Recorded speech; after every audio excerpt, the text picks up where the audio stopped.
রংপুরের মিঠাপুকুর উপজেলার দমদমা ব্রিজ সংলগ্ন এলাকায় একটি ভয়াবহ বাস দুর্ঘটনা ঘটেছে। প্রত্যক্ষদর্শীদের মতে চলন্ত বাসটির চাকা হঠাৎ বিস্ফোরিত হলে চালক নিয়ন্ত্রণ হারিয়ে ফেলেন। পরে বাসটি রাস্তার ধারের একটি পিলারের সঙ্গে সজোরে ধাক্কা খায়। দুর্ঘটনার ফলে বাসের সামনের অংশ চূর্ণ বিচূর্ণ হয়ে যায়। প্রত্যক্ষদর্শীরা জানান ঘটনাস্থলেই এক নারী যাত্রীর মৃত্যু হয়েছে। সামনে ডান পাশের চাকা ব্লাস্ট হয়ে ওনার ড্রাইভারটা হয়তো সামলাইতে পারে নাই, এই কারণে আপনার হলো পিলারের সঙ্গে লাগাই দিছে।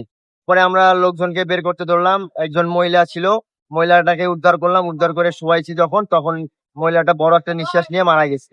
যত সম্ভব 10:15টার দিকে দুর্ঘটনা স্পটে এখানে এক মহিলা মারা গেছে, তার বাড়ি ছানেরহাট।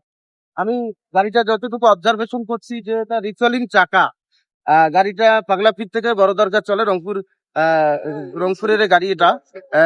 এখানে রংপুরের মালিক সমিতি অত্যন্ত এরা জানে এই গাড়িটা দ্বারাই এটাকে দেখভাল করে। তো যাই হোক, এই গাড়িটা ফিটনেস বিহীন একটা গাড়ি এবং আপনার হচ্ছে রিসলিং চার দিয়ে চলতেছে গাড়িটা। তো যখন একটা দুর্ঘটনা হয়ে যায় এটা ড্রাইভারদের উপরে আসে। আমি বিনত অনুরোধ করবো মিডিয়ার মাধ্যম দিয়ে এবং সারা বাংলাদেশে সকল ড্রাইভারের উপর নির্যাতন এবং জুলুমগুলো, হয়রানিগুলো বন্ধ করা হোক।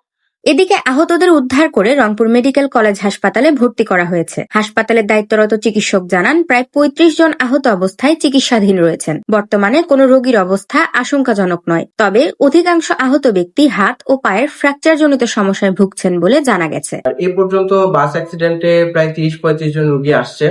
এখন বেশিরভাগ রোগী আসছে পায়ের ফ্র্যাকচার নিয়ে এবং আহত নিয়ে যেগুলো আসছে সেগুলোর প্রাথমিক চিকিৎসা, তারপর প্লাস্টার করা সহ বিভিন্ন যে আমাদের এখানে যে রকম চিকিৎসা দেওয়া দরকার সেগুলো আমরা সবকিছু এনশিওর করেছি এবং পাচ্ছে পেশেন্টরা। এবং যাদের ব্লাড বা রক্তের অনেক প্রয়োজন হয়েছে তাদেরকে চাহিদাপত্র দেওয়া হয়েছে।